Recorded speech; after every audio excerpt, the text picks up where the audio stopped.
Bismillahirrahmanirrahim. Assalamualaikum warahmatullahi wabarakatuh.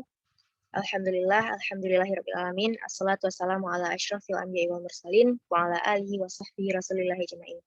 Asyhadu an la ilaha illallah wa asyhadu anna Muhammadar Rasulullah sallallahu alaihi wasallam.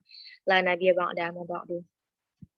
Baik, rekan-rekan semua, pada kesempatan kali ini kami akan menjelaskan beberapa kasus yang berkaitan dengan hukum Paskal dalam kehidupan sehari-hari gitu. Nah, untuk yang pertama untuk kasus-kasus yang berkaitan dengan materi kita kali ini gitu. Nah, yang pertama itu ada kasus yang berkaitan dengan hukum Paskal. Yang pertama itu ada dongkrak hidrolik yang akan disampaikan oleh Anissa Febriani. Kepada Anissa Febriani di sini. Baiklah, terima kasih kepada moderator. Saya akan menyampaikan materi tentang dongkrak hidrolik, yaitu dongkrak hidrolik dibuat dengan menerapkan hukum Paskal. Dongkrak hidrolik terdiri atas dua tabung dengan ukuran berbeda yang masing-masing tabungnya diisi air serta ditutup rapat pada permukaannya. Bagian dongkrak hidrolik yang disebut dengan piston mampu menghasilkan daya yang besar walaupun tenaga yang dibutuhkan untuk mengoperasikan alatnya relatif lebih kecil. Bengkel mobil biasanya menggunakan dongkrak hidrolik untuk mengangkat mobil ke atas sehingga mekaniknya lebih mudah untuk melihat mesin bagian bawah atau untuk mengganti ban mobil. Baiklah, sekian dari saya kembalikan pada moderator.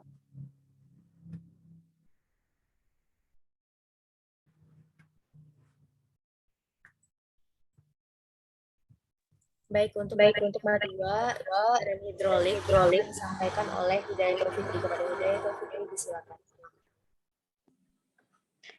Baik, selanjutnya ada rem hidrolik yang dimana disebut juga dengan rem cakram yang menggunakan media cakram besi untuk mengerem. Rem ini memiliki pipa hidrolik yang diisi dengan minyak rem untuk membantu melakukan pengereman. Pada bagian ujungnya terdapat dua piston, yaitu piston pedal dan piston cakram. Piston pedal adalah piston yang dekat dengan pedal rem, sedangkan pistol cakram adalah piston yang bekerja untuk menghentikan laju cakram sehingga dapat melakukan pengereman.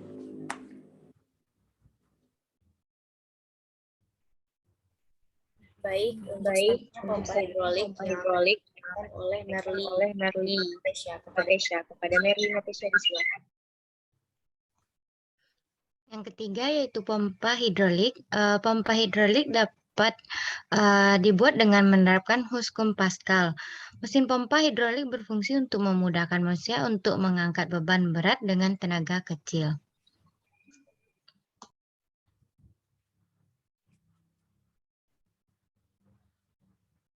Selanjutnya pompa hidrolik yang akan disampaikan oleh saya sendiri.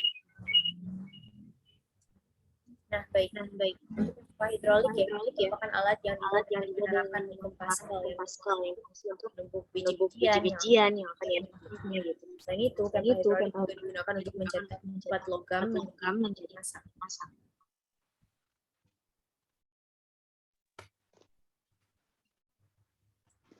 Nah, untuk selanjutnya subtopik kedua tentang hukum Archimedes.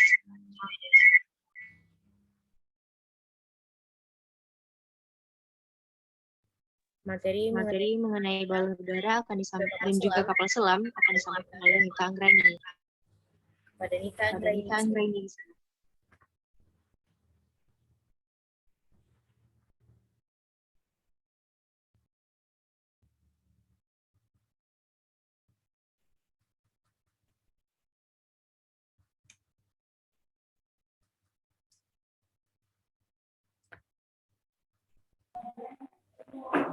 Yang kedua itu hukum Archimedes. Bentar. Yang kedua hukum Archimedes.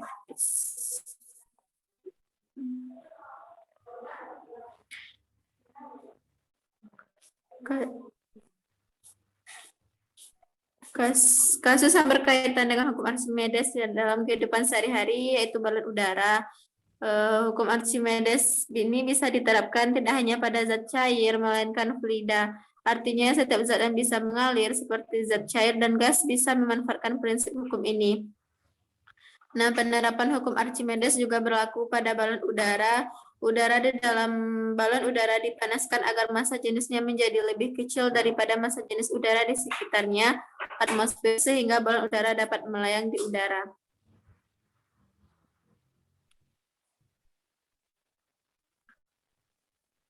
Yang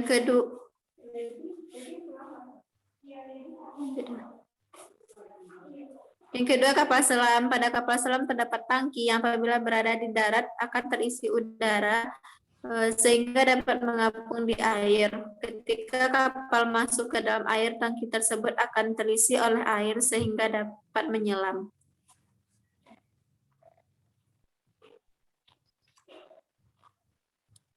Baik. Untuk ketiga mengenai jembatan ponton akan disampaikan oleh kembali. Ada Nisa, disilakan. Materi selanjutnya yaitu jembatan ponton atau jembatan apung. Jembatan ponton merupakan jembatan yang terbuat dari drum kosong sebagai alat apungnya dan jajaran kayu sebagai jalannya. Jembatan ponton dapat ditemui di daerah pelabuhan. Drum kosong itu berisi udara yang memiliki massa jenis lebih ringan daripada massa jenis air laut sehingga dapat mengapung di atas permukaan air laut.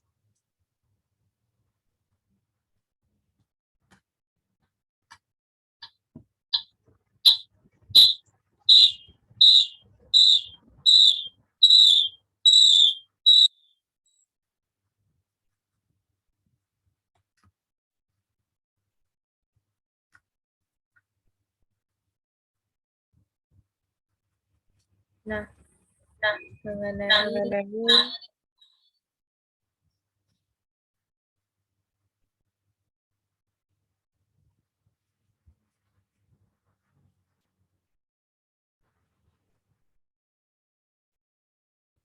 kasus yang berkaitan dengan statika dalam kehidupan sehari-hari akan disampaikan oleh Nurul Hikmah. Pada Nurul Hikmah, disilakan. Baiklah, terima kasih kepada moderator telah memberikan kesempatan untuk mempresentasikan materi yang ketiga, yaitu kasus yang berkaitan dengan hukum hidrostatika dalam kehidupan sehari-hari. Yang pertama yaitu ketika menyelam, maka kita akan merasakan tekanan hidrostatis yang semakin besar jika menyelam semakin dalam. Yang kedua yaitu dasar bendungan pada bagian bawah akan semakin tebal untuk menahan tekanan zat cair yang semakin bawah, maka akan semakin besar. Yaitu dapat kita lihat ya teman-teman pada gambarnya. Selanjutnya yaitu contoh yang ketiga, semakin tinggi letak botol infus, maka akan semakin besar tekanan yang terjadi sehingga cairan infus dapat lebih mudah masuk dalam aliran darah. Saya kembalikan kepada moderator.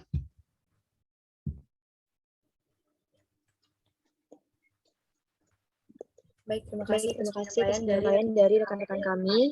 Jadi itu ya hasil diskusi kami progres seperti yang dijelaskan bahwasanya itu ada hukum ya, Archimedes dan juga tekanan hidrostatis. Nah, masing-masing dari contoh dijelaskan juga oleh rekan kami tadi. Mungkin sekian yang dapat kami. Apabila ada salah, mohon maaf. Wabillahi taufiq wal hidayah. Wassalamualaikum warahmatullahi wabarakatuh.